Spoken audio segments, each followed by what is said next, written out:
오늘 우리에게 주시는 하나님의 말씀은 구약성경 여호수아 6장 1절에서 11절까지의 말씀입니다.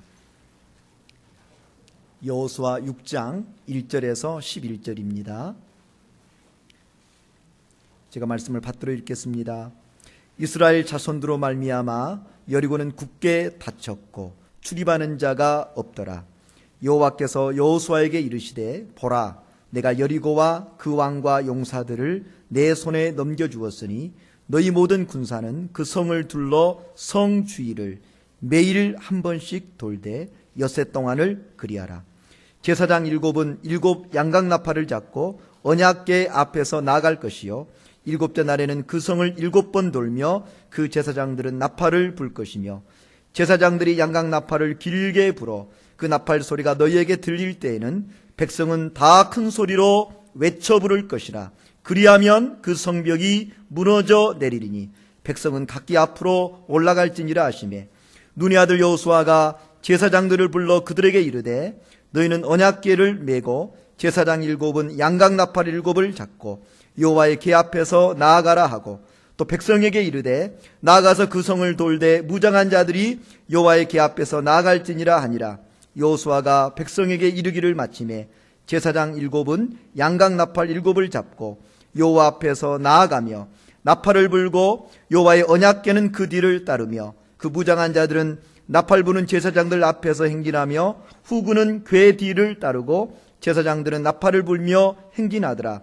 여호수아가 백성에게 명령하여 이르되 너희는 외치지 말며 너희 음성을 들리게 하지 말며 너희 입에서 아무 말도 내지 말라. 그리하다가 내가 너희에게 명령하여 외치라 하는 날에 외칠지니라 하고 여호와의 궤가 그 성을 한 번 돌게 하고 그들이 진영으로 들어와서 진영에서 자니라. 아멘. 지난주에 우리는 위대한 여호와의 종 모세가 죽은 후에 하나님께서 모세의 수정자였던 여호수아를 이스라엘의 새 지도자로 세우시고 내가 너와 함께하리라 이렇게 약속하시고 강하고 담대하라 말씀하셨던 하나님의 음성을 들었습니다. 여호수아와 함께하신 하나님께서 동일하게 지난 한 주 동안 우리의 삶 속에서도 함께하셨음을 믿습니다. 그 하나님이 함께하셨음을 얼마나 알아차리고 사셨습니까? 하나님이 함께하시지만 우리는 깨닫지 못할 때가 참 많고요, 또 느끼지 못할 때가 참 많습니다. 나의 삶에 너무 집중해 있기 때문에 하나님의 임재하심을 깨닫지 못할 때가 너무나도 많이 있습니다. 오늘의 말씀은 내가 너와 함께하리라는 하나님의 약속이 빈말이 아니라 실제적으로 여호수아와 이스라엘 백성들의 삶 속에서 어떻게 경험되어졌는가를 너무나 분명하고 확실하게 보여주는 말씀입니다. 바로 여리고성 함락입니다. 여호수아서 6장 1절에서 27절까지 그 과정을 자세하게 기록하고 있습니다. 특별히 마지막 절 6장 27절에는 이렇게 말씀합니다.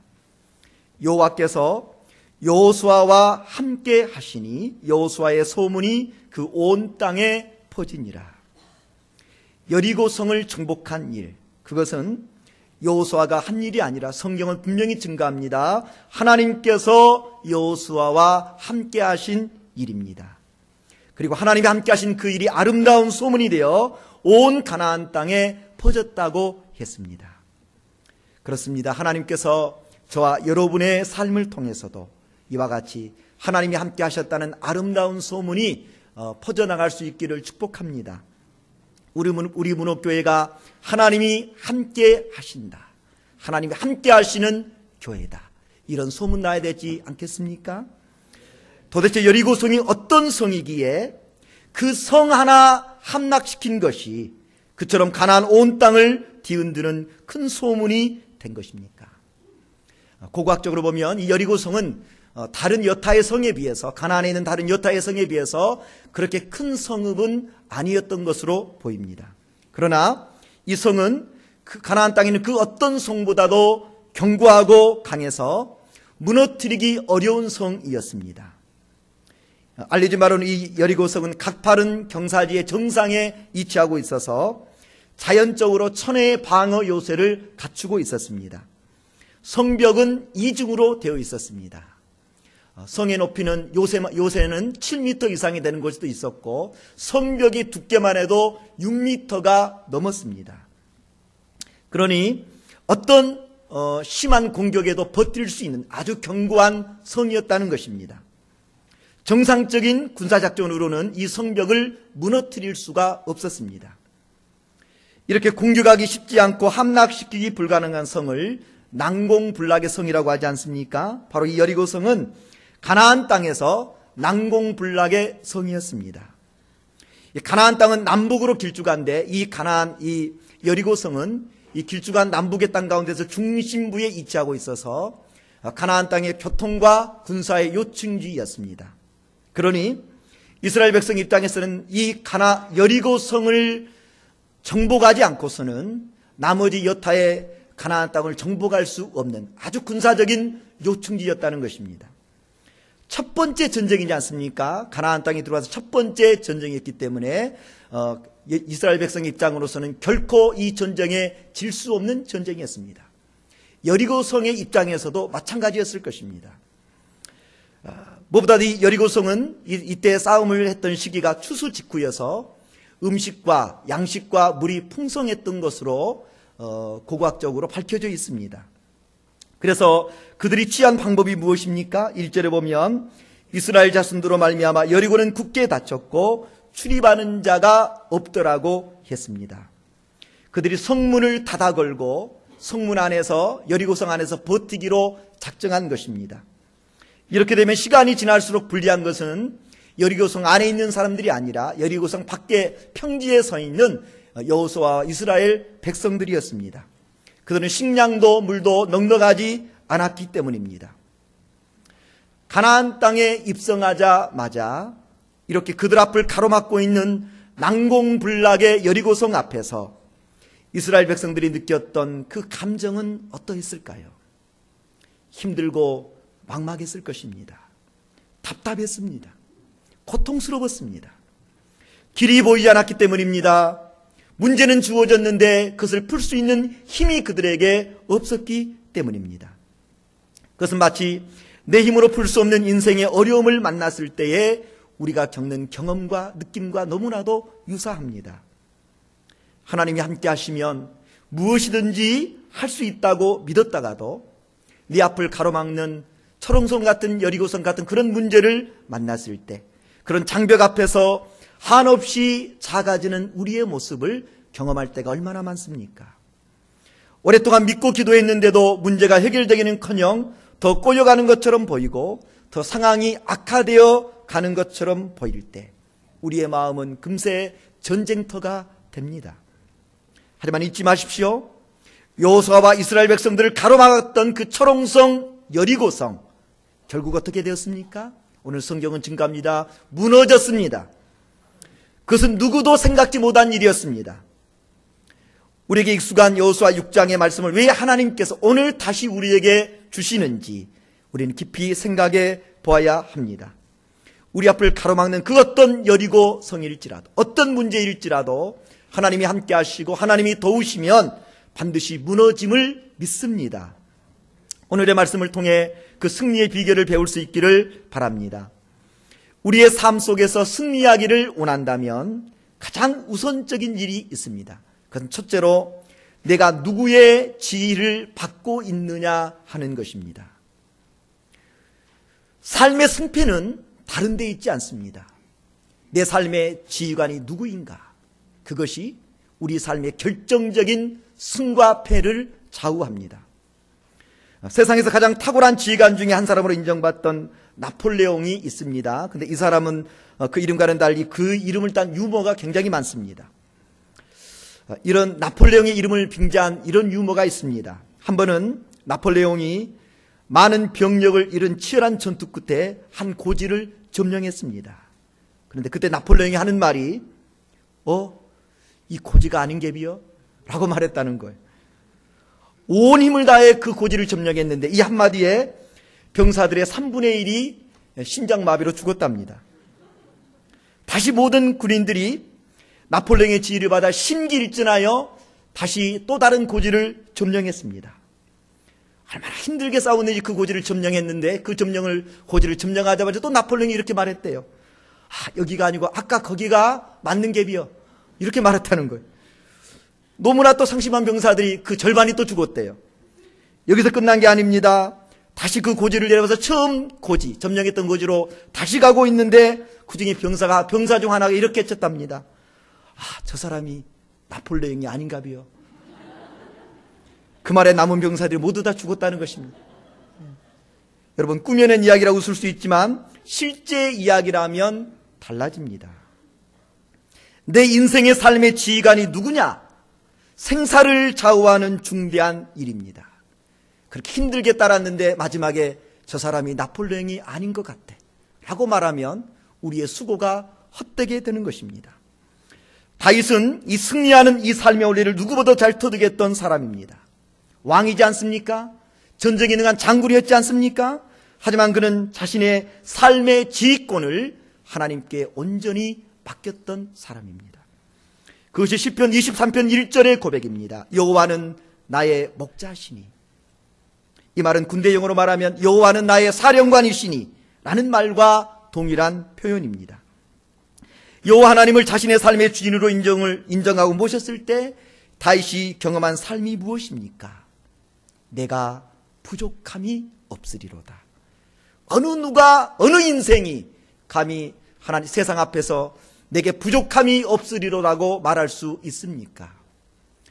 하나님을 인생의 목자로, 인생의 사령관으로 모시지 않고 어느 누가 이렇게 말할 수 있느냐는 것입니다. 하나님이 내 인생의 사령관인 사람, 내 삶의 지휘관으로 모시는 사람, 이 사람이 가장 행복한 사람인 것을 믿습니다. 이스라엘 백성들이 여리고성 전투에서 인류의 전쟁사에서 길이 남을 승리를 거둡니다. 탁월한 전략과 전술 때문이 아닙니다. 그들을 지휘하신 하나님 때문입니다. 겉으로 보면 이 전쟁의 지휘관이 여호수아인 것처럼 보이지만 여호수아 입장을 자세히 보세요. 이 전쟁의 시작에서 끝까지 이 전쟁을 지휘하신 분은 살아계신 하나님이셨습니다. 이스라엘 백성들이 승리할 수 있었던 가장 중요한 이유, 그것은 살아계신 하나님의 지휘를 믿고 그분의 지시대로 온전히 순종했기 때문입니다. 여러분, 승리하는 삶을 살기 원하십니까? 그렇다면 반드시 물어야 합니다. 나는 누구에게 지휘권을 위임하고 있는가? 나는 누구의 지휘를 받고 있는가? 입술로는 주여라고 부르지만, 그래서 하나님의 지휘를 받는 것처럼 보이지만, 그러나 내가 주인되어 내 인생의 지휘권을 행사하려고 할 때가 얼마나 많습니까? 그래서 하나님은 잠언 3장 6절에서 너는 범사의 그를 인정하라. 너는 범사의 그를 인정하라. 그리하면 너의 길을 지도하시리라. 이렇게 하나님이 말씀하셨습니다. 내가 지고 있는 삶의 지휘봉, 그것을 하나님의 손에 넘겨드리십시오. 하나님을 내 인생의 사령관으로 인정하고 그분의 지휘를 범사에 받아들이십시오. 그리하면 반드시 승리하게 될 것입니다. 하나님을 내 인생의 사령관으로 인정하고 지휘를 받을 때 우리가 알아야 할 것이 있습니다. 그것은 하나님이 주시는 방법은 내 생각과 내 경험을 뛰어넘습니다. 우리의 고정관념을 뛰어넘을 때가 너무나도 많이 있습니다. 왜냐하면 언제나 하나님이 새로우시기 때문에 하나님이 주시는 방법도 새롭습니다. 이스라엘 백성들이 여리고성을 무너뜨렸던 그 방법, 이전에 이런 방법이 있었습니까? 이런 방법이 한 번도 없었습니다. 얼마나 엉성하기 짝이 없어 보입니까? 그런데도 이 하나님의 방법이기 때문에 이 방법이 여리고성을 무너뜨린 것입니다. 세계 전장세 가운데 하나님이 주신 이런 군사작전은 이전에도 없었고 이후에도 없었습니다. 이스라엘의 모든 군사는 하루에 한 번씩 6일 동안 여리고성을 돌아야 합니다. 돌되 여호와의 언약궤를 제사장들이 어깨에 메고 그 행진의 양가운데 있어야 합니다. 그 언약궤 앞에는 7명의 제사장이 각각 양각나팔을 잡고 불어야 합니다. 다만 마지막 날인 7째 날에는 평소와 다르게 한 번이 아니라 7번 여리고성을 돌아야 하고 그리고 7명의 제사장들이 나팔을 불 때에 모든 백성들이 소리쳐 외치면 그 견고했던 여리고성이 무너지리라고 하나님이 말씀하십니다. 여러분, 하나님이 이 주신 방법, 이전에도 없었고 이후에도 없었던 이 방법, 이것이 이스라엘 백성들의 입장에서 이렇게 하는 것이 쉬웠겠습니까? 어려웠겠습니까? 하나님의 지휘권을 신뢰하는 사람에게는 너무나 쉽고 간단한 일이었지만 하나님의 방법을 신뢰하지 못하는 사람에게는 이런 방법처럼 허망한 방법이 어디 있겠습니까? 이건 전쟁하는 방법이 아닙니다. 어느 전술서에도 나와 있는 방법이 아닙니다. 여러분, 그러나 알아야 합니다. 하나님께서 우리에게 주신 명령은 막대기 하나 들고 외주를 타야 하는, 생명을 걸고 외주를 타야 하는 그런 어려운 일이 아닙니다. 하나님 우리에게 주신 모든 말씀과 명령은 믿고 순종하는 마음만 있으면 얼마든지 감당할 수 있는 일입니다. 하지만 믿지 못하는 사람에게 하나님의 그 어떤 말씀도 순종할 수가 없습니다. 어려운 일이 아니라 믿지 못하는 사람에게는 아무리 쉬운 것을 이야기해도 그것은 불가능한 일처럼 여겨지게 될 것입니다. 이스라엘 백성들이 광야 생활 중에 불뱀에 자주 물렸습니다. 한 번 물리면 생명에 치명적이었습니다. 이렇게 불뱀에 물린 이스라엘 백성들을 불쌍히 여기신 하나님께서 세우신 구원의 방법이 있습니다. 그것은 불뱀에 물린 사람마다 놋으로 불뱀의 형상을 만들어 높이 달아놓으시고 불뱀에 물렸을 때마다 그 놋으로 만든 형상을 보는 사람마다 하나님이 살리라고 약속해 주셨습니다. 여러분, 얼마나 쉬운 방법입니까? 뱀에 물렸을 때 자기가 치유하지 않고 그냥 멀리 달려있는 놋으로 만든 불뱀을 바라보기만 하면 하나님이 고쳐주시겠다고 약속하신 것입니다. 하지만 실제로 이렇게 약속해 주셨지만 광야 생활 중에 분명히 불뱀에 물려 죽은 사람들이 있었습니다. 왜 그렇습니까? 하나님의 약속을 믿지 못하고 불뱀에 물렸을 때 장대에 달린 놋뱀을 바라보기보다 자기 힘으로 구원하려다가 치료하려다가 결국은 죽음을 경험했습니다. 무엇을 말합니까? 불뱀에 물려서 죽은 것이 아니라는 것입니다. 하나님의 약속을 믿지 못해 죽은 것입니다. 성경은 우리에게 수없이 경고합니다. 하나님은 우리를 죄 때문에 심판하는 것이 아니라 하나님의 아들 예수 그리스도를 믿지 않음으로 심판하신다고 말씀하십니다. 성경은 누구든지 주의 이름을 부르는 자마다 구원을 받으리라고 약속하셨습니다. 예수님을 통해 구원의 문이 활짝 열린 것입니다. 하나님께서 나를 위해 죽으신 십자가에 달리신 예수님을 믿는 자마다, 마음으로 믿고 입으로 고백하는 자마다 하나님의 자녀가 되는 특권을 주셨습니다. 하나님의 자녀가 되는 것 쉽습니까? 어렵습니까? 믿기만 하면 됩니다. 그 이름을 부르기만 하면 됩니다. 그런데도 많은 사람들이 그것을 그렇게 어려워합니다. 믿지 못하기 때문입니다. 하나님의 방법을 신뢰하지 못하기 때문입니다. 우리가 내 생각, 내 방법을 내려놓아야 하나님의 방법에 순종할 수 있습니다. 그러면 하나님께서 여리고성 정복을 위하여 왜 이스라엘 백성들에게 이런 전에 없던 희한한 명령을 내리신 것입니까? 어떻게 생각하면 하나님은 말씀 한마디로 천지와 만물을 창조하셨기에 이런 방법이 아니고서도 얼마든지 이스라엘 백성들을 여리고성을 정복하게 하실 수 있었을 것입니다. 그렇지 않습니까? 한번 하나님이 땅만 흔들어도 여리고성을 붙들고 있는 땅만 흔들어도 지진만 났어도 그 성벽은 와르르 무너졌을 것입니다. 그런데도 왜 하나님께서 7일 동안 이런 과정을 밟도록 하십니까? 여기서 우리는 승리하는 삶의 두 번째 원리를 발견할 수 있습니다. 바로 과정의 소중함입니다. 하나님은 과정을 소중하게 여기십니다. 성경을 보세요. 창세기부터 요한계시록까지 보세요. 하나님이 가정을 얼마나 소중히 여기시는 분이신지 모릅니다. 예수를 믿는다고 하면서도 많은 사람들이 과정을 소중히 여기시는 하나님을 가볍게 여길 때가 많습니다. 결과만 좋으면 하나님은 과정이 어떠하든지 개의치 않는 것처럼 그렇게 생각하는 사람들이 있습니다. 그러다 보니 우리 믿는 사람들이 총론은 좋은데 강론이 약합니다. 디테일이 약합니다. 지금 여러분의 삶은 어떤 모습입니까? 하나님이 주시는 과정 속에서 어떤 모습으로 살고 있습니까? 우리나라 임명직 고위 정치인들이 반드시 거쳐야 될 관문이 있습니다.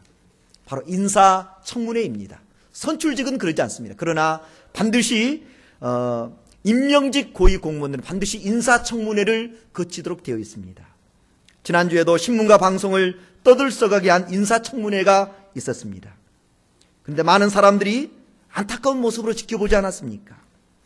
자기 분야의 최고의 자리에 올라 그 영광스러운 인사청문회 자리에 섰지만 그분의 지나온 과정을 들여다보니 얼마나 의혹과 비리투성이었습니까? 어쩌면 그것은 그분의 문제만이 아닙니다. 우리 사회의 자화상입니다. 어떤 자화상입니까? 우리 사회의 많은 부분들이 눈에 보이지 않는 과정을 중요하게 여기지 않습니다. 결과만 좋으면 그 모든 과정도 합리화시킵니다. 좋은 것으로 여겨버립니다. 그래서 그분이 그 자리까지 올라온 것입니다. 그런데 인사청문회 가운데 과정을 살펴보니까 그렇지 않더라는 것입니다. 그분의 문제가 아니라 바로 우리의 자아상이라고 할 수 있는 것입니다. 여러분, 민주주의 정치는 과정이 중요합니다. 과정을 중시한다는 것은 소통을 중시한다는 것입니다. 우리 한국 정치의 불행은 다른 것이 아니라 소통이 없다는 것입니다. 그래서 소통해야 합니다. 문제는 이런 한국 정치와 사회의 모든 이런 모습이 우리 교회 안에도 고스란히 침투해 있다는 것입니다. 오늘 우리 한국 교회는 과정이 어떻든 교회가 수적으로 부흥만 하면 됩니다. 과정이 어떻든 세상 사람들이 뭐라고 하든지 불법과 편법을 동원해서라도 목 좋은 곳에 크고 멋진 교회의 건물만 지으면 됩니다. 아무리 세상 사람들이 교회 세습의 부당함을 지적해도 아랑곳하지 않습니다. 시간이 지나면 사람들은 잊어버릴 거라고 생각합니다.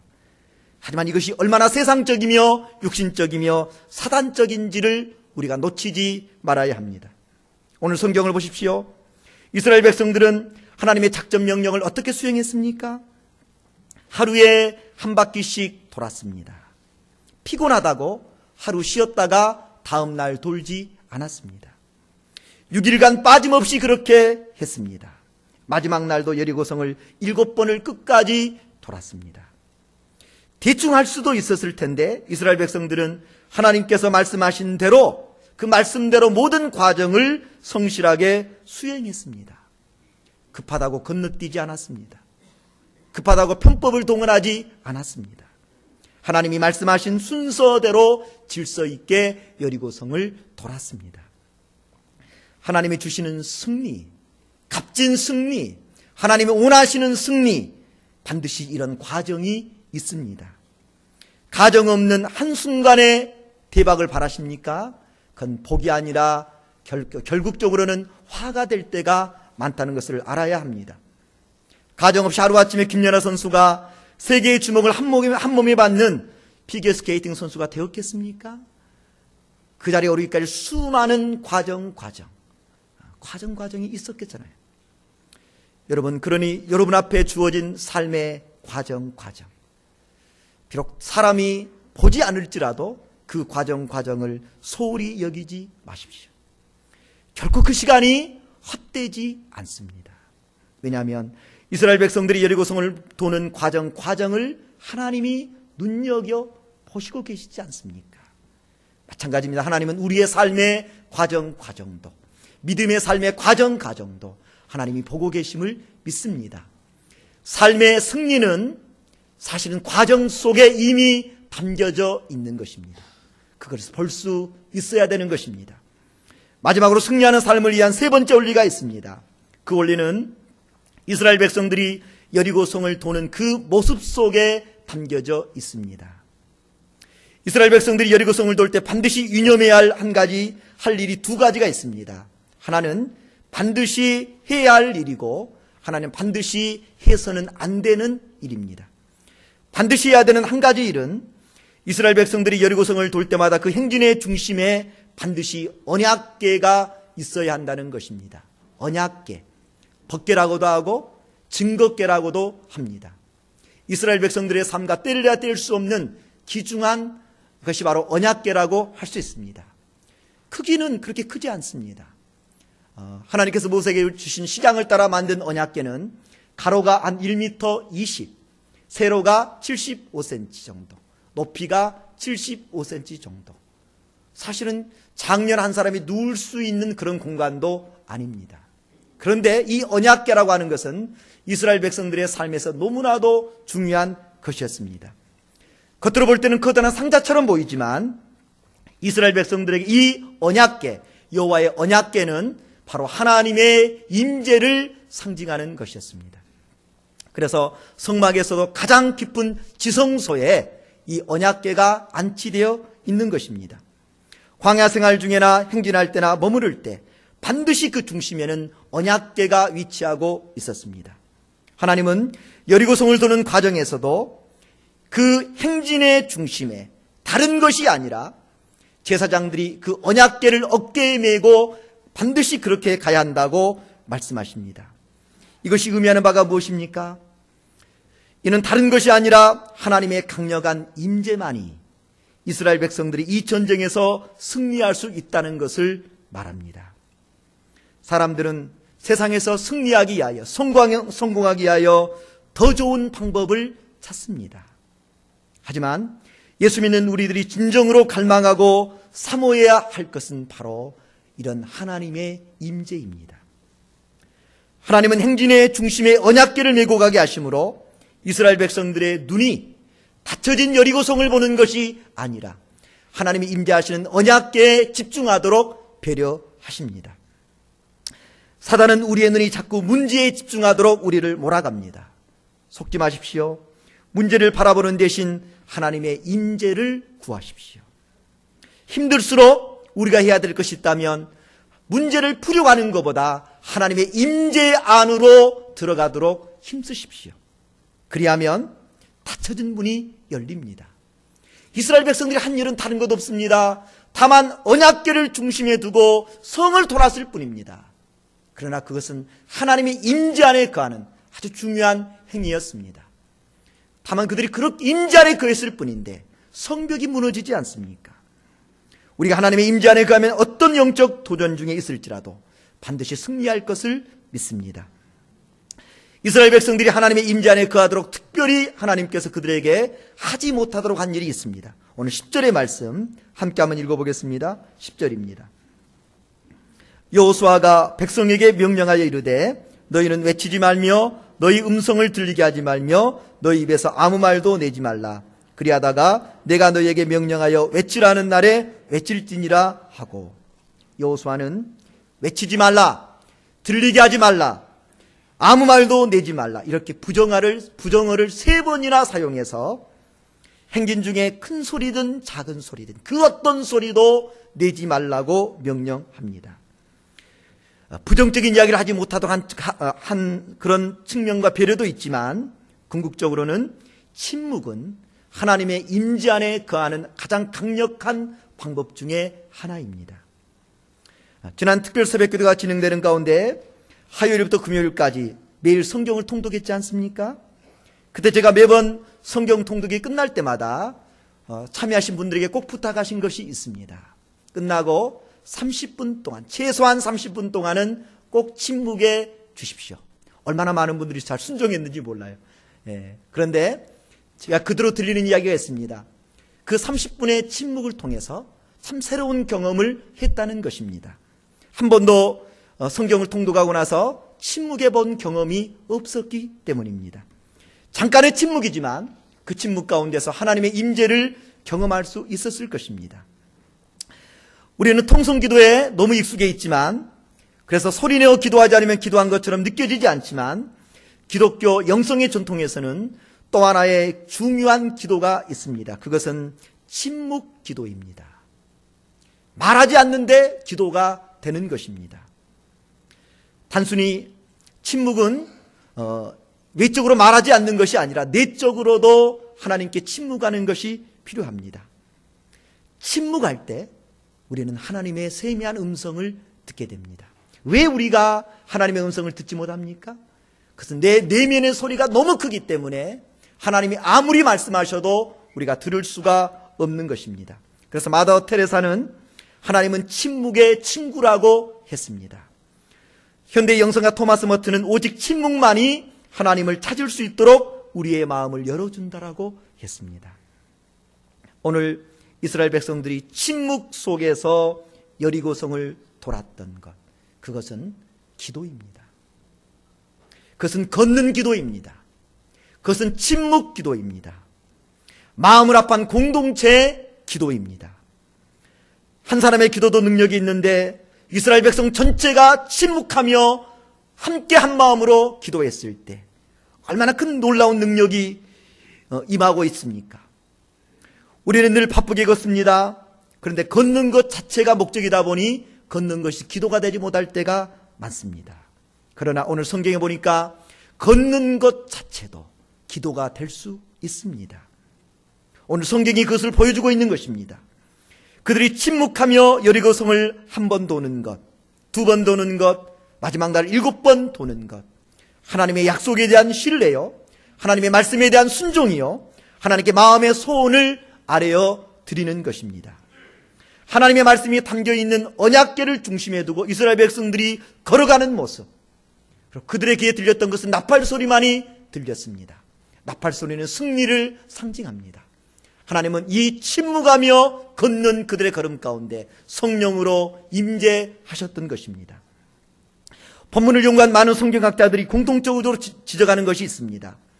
7일간 계속하여 여리고성을 돌았기 때문에 반드시 7일 중에 하루는 안식일이 있었을 것이라는 것입니다. 그렇지 않습니까?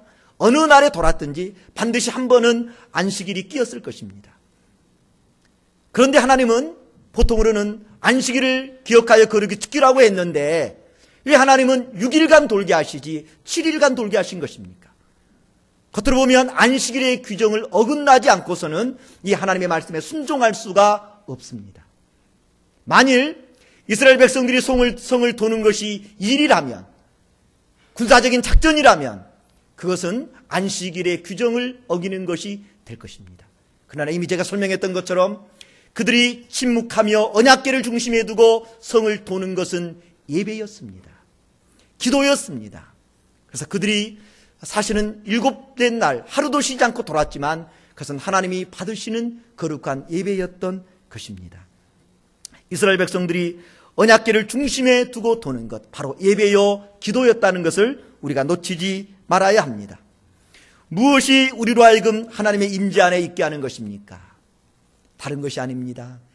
예배와 기도가 우리로 하여금 하나님의 임재 안에 들어가도록 돕는 가장 중요한 문인 것을 믿습니다. 예수 믿는 사람들이 세상에서 승리하는 방법 다른 데 있지 않습니다. 세상 사람들이 우리보다 얼마나 탁월합니까? 얼마나 지혜롭습니까? 상상을 초월합니다. 그러나 예수 믿는 사람들이 승리할 수 있는 가장 중요한 방법, 하나님의 임재 안에 거하는 것입니다. 인간적으로 부족해도 좋습니다. 그러나 찬양도 마찬가지입니다. 인간적으로 부족해도 거기에 하나님이 임재하시면 거기에 능력이 있고 치유가 있고 회복이 있음을 믿습니다. 교회의 크기가 중요한 것이 아니라 우리 교회 안에 하나님이 임재하느냐, 그것이 가장 중요한 것입니다. 설교를 잘하느냐, 그것이 중요하지 않습니다. 설교 가운데 우리가 하나님의 임재 안에 있느냐, 말씀을 듣는 중에 하나님의 임재 안에 있느냐, 그것이 가장 중요한 문제인 것입니다. 이스라엘 백성들이 했던 것 다른 것 아닙니다.